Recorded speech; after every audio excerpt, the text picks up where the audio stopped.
Okay guys, so that was like a perfect example of why I picked up this golf cart. My property has a lot of trees and a lot of them are like have a lot of branches that fall and stuff like that. So this makes it a lot easier to run around the property and grab stuff like that. And the dump bed's nice because I just back up to my little fire pit over here and I can just dump whatever I loaded up. So eventually I would like to get the like a linear actuator to do the bed, you know, on its own, like with the switch.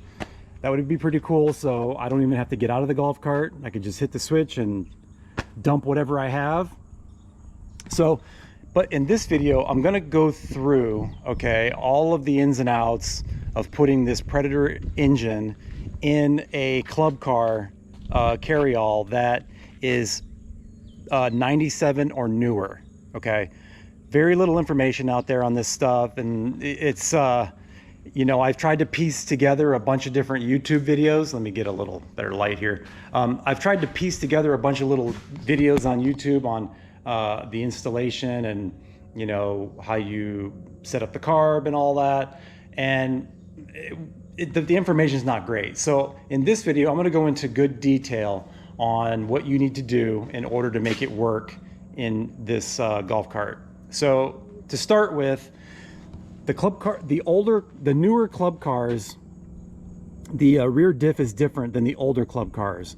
So the engine is rotates this way, okay, and the diff on these, the forward goes the opposite direction, okay. So in other words, if you put this engine in your 97 or newer club car, your reverse is going to be forward and your forward is going to be reverse, okay. So I've heard a lot of people talking about this, and some of the online forums were talking about how the golf cart's going to be slow because you got to be in reverse and the gearing is different. I don't notice that. This thing is still pretty fast. I took it out on the road earlier and I was probably doing 25 miles an hour. Now, let me go through exactly what I have set up here. Okay, so when I got this golf cart, it had pretty much nothing in it. So a lot of pieces were missing, and basically I had to do everything myself, okay? So to start with, I had to an arm for the shift mechanism, because that was missing. I had to fabricate a holder for this cable here that goes to the front, so that I can shift it, okay? I'm going to put a link in the description of all these parts I bought, the clutch, the primary and the secondary clutch, and yeah, I'll put a link in the description so that you guys can go check it out. I pretty much just fabricated my own little engine mount. If you look down there, it's just square tubing, and then I opened up the slots a little bit on the bottom plate so that I could slide it back and forth and get good adjustment on this. This is about where you want it. You want it about that loose, okay? Otherwise, you won't be able to get it in and out of gear, okay? So, yeah, I fabricated my own little plate, made some slots in it so that I can move it. I can move it this direction and I can move it this direction.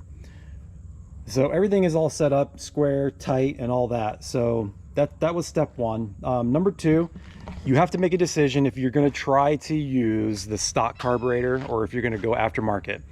Now, there was quite a bit of good info on that online. So the stock carburetor on these, you can't get them to idle low enough in order to keep the clutch disengaged.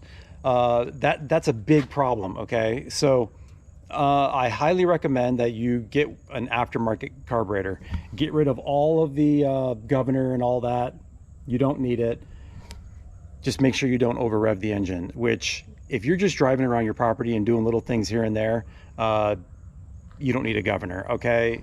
I mean, if you wanted to like make something on the throttle pedal, like a stop or something like that, I guess you could do that. But honestly, I've been running around the property a bunch and it's no issue, okay? So I went with a 34 millimeter Mikuni carburetor, okay? This is where things get interesting, okay? Let me take this off. It's a little bit of a mess down here because I'm not finished wiring it up. I need to run all the switches up front. Right now, everything's still back here. You know, I have the switch right there, and I haven't run everything to the front. I'm just in like the testing phase right now. So this is a 34 millimeter Mikuni with just a, you know, regular air filter, and you know, you got an adapter here that has a port for pulsing your fuel pump. Okay, so you hook that to your pulse port, and you got your fuel coming out of the tank, going here, going. I have 2 filters, so I mean, the tank was pretty clean, but I went ahead and put 2 filters on. That runs to a T, okay? This T then returns back to the tank right here, and I made a little fitting that goes back to the tank. And then at the bottom here, you want to have this T above the carburetor, okay? You got to have it above the carburetor, and this T feeds right into the carb right here.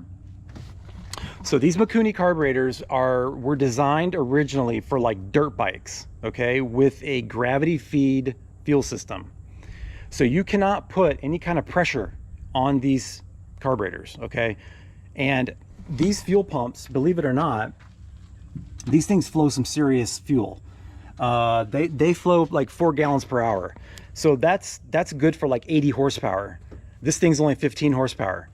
Okay, so you don't need all that pressure. You're basically, all you got to do is have the T feeding the top of your bowl, okay?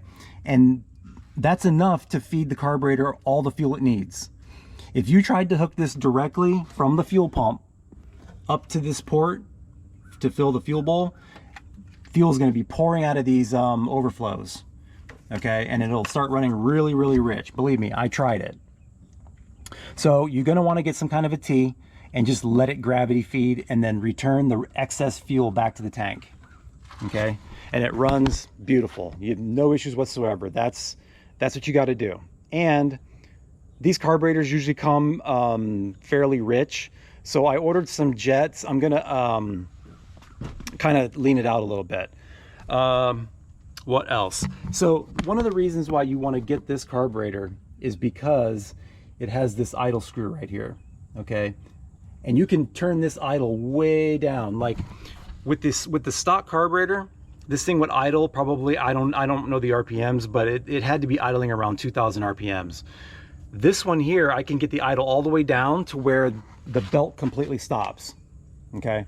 Which is what you want. You don't want this belt spinning, otherwise you can't get the thing in and out of gear. You'll be grinding your gears, and it's not good, okay?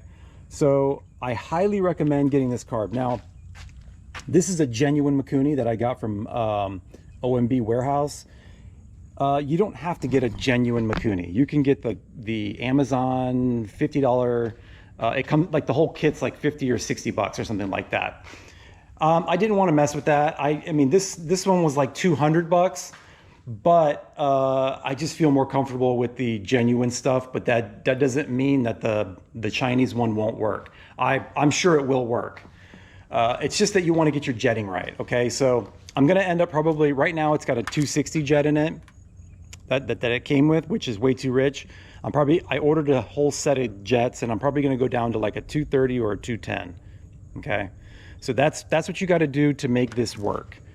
If you don't, you're gonna struggle heavily with making this engine idle low enough in order to stop that belt. You don't want that belt spinning. So I'll start it up and I'll show you guys what I'm talking about.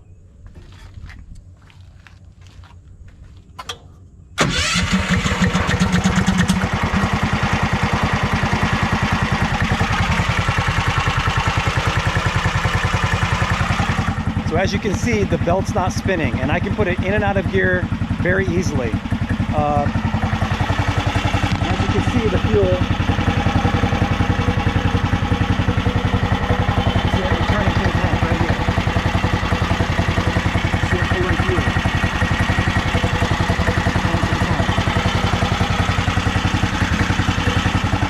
Okay, so another thing you're gonna have to make a decision on is what you're gonna do for exhaust, okay? So you can order an exhaust from Vegas Carts. I think it's way overpriced. It's like $200 for a tube that wraps around and goes to the back. or you can get the one I got, which I'll put a link in for that too. It's this is on Amazon. It's just a pipe that comes down and dumps right here. Okay, and your muffler's gonna come out the side, just like that. Probably it's a little louder than what the stock muffler is, but I don't mind. It's not that bad. This is the stock muffler right here. Maybe eventually I could adapt it so that I could put this back on there, and it may be even a little quieter. But right now it doesn't really bother me that much. The only thing I had to do in order to make that work is I was a little worried that it was going and exiting right out below the fuel tank. So I added this plate right here, this little shield. I screwed that up to the bottom of the golf cart.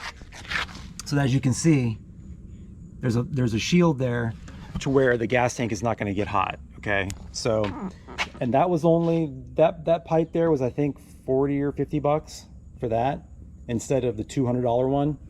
And so far so good. Comes with good hardware and a nice gasket too. So I'll put a link in the description for that. And yeah, so that's pretty much it, guys. I have a lot more to do on this golf cart. I'm gonna paint the front of this a different color. I got to get lights for it. Like I said, I have to move the switch up to here. I did watch a video on some guys that just ran an extension for all that wiring and then put the switch up in the dash.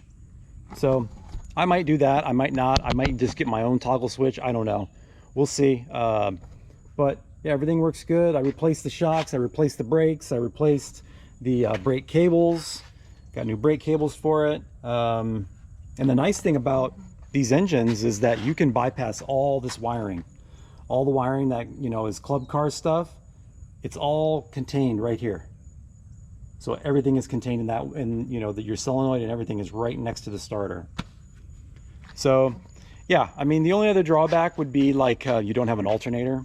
So I know that these have a little bit of a output on the coil. I think it's this wire right here that puts out a voltage, but it's not enough to like charge a battery.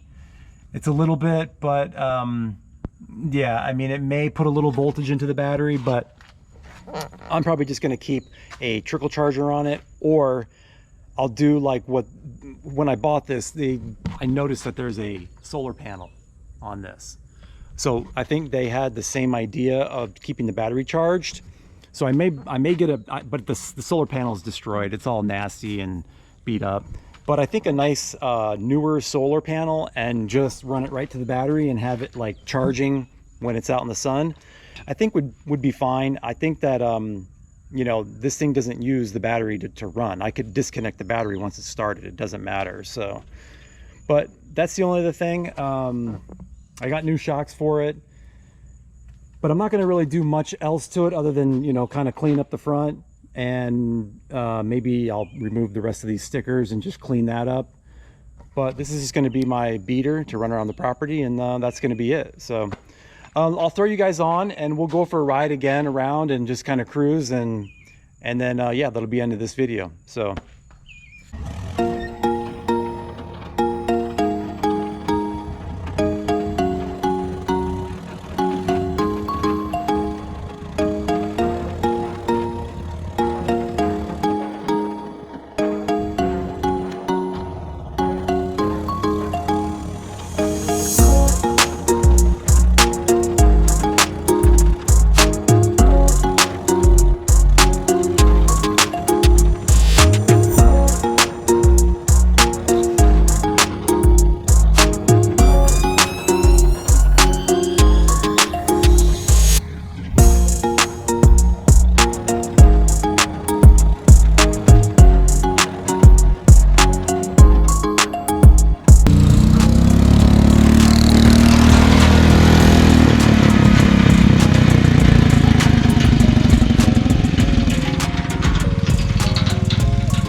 okay guys, so as you can see, that Predator engine makes plenty of power for this golf cart.